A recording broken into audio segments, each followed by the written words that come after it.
The black oil of the Coral Sea was still thick on the hull of the USS Yorktown when she limped into Pearl Harbor on May 27, 1942. To any man with eyes, she was a dead ship walking. A 550-pound Japanese semi-armor piercing bomb had ripped through her flight deck, exploding deep in her gut, shattering her internal structure and killing 66 sailors. Her skin was buckled, her boilers were failing, as she left a trail of fuel that stretched for miles. Back in Tokyo, the Imperial General Staff was already celebrating. They had the strike reports from the carrier Shokaku. They had the pilot testimonies. The Yorktown was officially listed as sunk.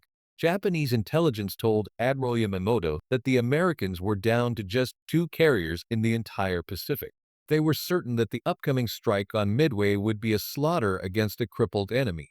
They calculated that it would take at least 3 months in a top-tier shipyard to make the Yorktown fight again. But the Japanese were about to learn a brutal lesson in American defiance. Because in exactly 72 hours, the ship they called a Ghost would be back on the horizon, fueled by spike and ready for blood. To understand the impossibility of what happened next, you have to look at the state of the Yorktown as she entered dry dock number 1. Admiral Chester Nimitz didn't wait for her to dock. He waded into the oily water in his khakis to see the damage for himself. The reports from the engineers were grim. The Fighting Lady was a mess. The explosion had bulged the side plating out like a balloon. The internal frames were twisted like pretzels. The civilian contractors and Navy yardbirds estimated that a full repair would take 90 days of round-the-clock labor. Nimitz looked at the jagged hole in her deck and then at the calendar. The Japanese fleet was already moving toward Midway. He didn't have 90 days. He didn't even have 90 hours. He looked at the master ship fitter and said, "We must have this ship back in 3 days." What followed was a feat of industrial warfare that remains unparalleled in naval history. As the water was pumped out of the dry dock, 1,400 workers swarmed over the hull like a colony of angry ants. It was a snafu of epic proportions, but it was organized chaos. There were no blueprints for a 72-hour resurrection. Men didn't sleep. They ate sandwiches while holding welding torches. They ignored every safety regulation in the book. Massive timber shores were jammed against the hull to hold it together, while shipfitters cut away tons of mangled steel with acetylene torches. The air inside the dry dock became a toxic soup of smoke, sparks, and sweat, while the Japanese were calmly polishing their torpedoes and planning their victory parade. The Americans were performing a mechanical miracle in the Hawaiian heat. By the second day, the sheer grit of the Pearl Harbor yardbirds began to bear fruit. They weren't just patching the ship. They were bypass surgerying it. When they couldn't fix a ruptured internal pipe, they ran new ones over the decks. When they couldn't find the right steel plates, they ripped them off other ships. The Yorktown was becoming a Frankenstein's monster of naval engineering. The civilian workers were joined by the ship's own crew, who refused to leave their posts. They were driven by a singular, cold-blooded intent. The Japanese had tried to kill this ship at Coral Sea, and they were going to make them regret they missed. Meanwhile, Japanese reconnaissance planes were searching the Pacific for the remaining American carriers, completely oblivious to the fact that the ship they thought was at the bottom of the ocean was currently being welded back together by men who hadn't slept in 48 hours. Japanese intelligence, led by men who valued rigid tradition and slow, methodical perfection, simply could not fathom this pace. In their naval doctrine, a carrier was a delicate instrument of war. If it was damaged, it was out of the fight until it could be restored to factory specifications. They viewed the Americans as soft, spoiled, and incapable of the samurai spirit required for true sacrifice. They believed the Yorktown was a non-factor. This was a catastrophic intelligence failure. They didn't realize that for a dogface or a swab in 1942, good enough was a death sentence for the enemy. If the Yorktown could float and launch planes, she was a weapon. The Americans weren't looking for perfection. They were looking for a platform to launch dauntless dive bombers. By the morning of May 30th, the impossible had happened.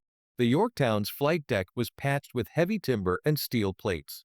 Her boilers were pressurized, and her elevators were humming. She was still a wounded bird. There were parts of the ship that were still smoking, and workers were literally jumping off the ship as she began to pull out of the dock. Some welders stayed on board, finishing the repairs while the ship was already moving toward the open sea. She had been in the yard for exactly 72 hours. As she cleared the harbor, the crew stood on the deck, looking back at the shipyard. They were exhausted, covered in grease, and sailing into the most decisive battle of the war. They were a ghost ship, a resurrected threat that the Japanese didn't even have on their radar. 4 days later, near a tiny atoll called Midway, the Japanese Imperial Navy prepared for the kill. Admiral Nagumo launched his planes, confident that he only had to deal with two American carriers, the Enterprise and the Hornet. When his scouts finally spotted the American fleet, the report that came back sent a wave of cold terror through the Japanese bridge. It wasn't just two carriers. There were three. Nagumo refused to believe it. He checked the reports. The Yorktown was sunk. It was a fact. It was a certainty. But as the American planes began to dive out of the sun, the reality hit home. The ship that wasn't supposed to be there had just launched the very planes that were now screaming down toward the Japanese decks. The Yorktown's presence at Midway changed everything.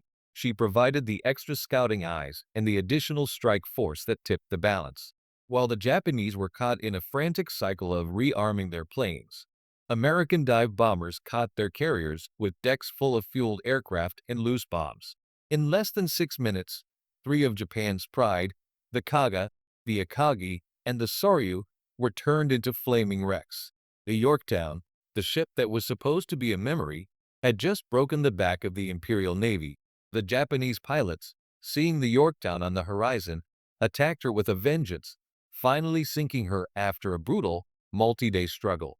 But it didn't matter. The ghost of Pearl Harbor had already done her job. She had bought the time the Americans needed to win the war. The story of the 72-hour repair isn't just a story of engineering. It's a story of why Japan lost the war. They believed in the strength of their ships, but they underestimated the strength of the people who maintained them. They thought war was won by the side with the best plan, but it was won by the side that could refuse to stay dead. The Yorktown was a pile of broken steel on May 27th. By June 4th, she was the reason the Japanese Empire began its long, slow retreat across the Pacific. To this day, naval historians look at that 72-hour window as the moment that arsenal of democracy proved it was unstoppable.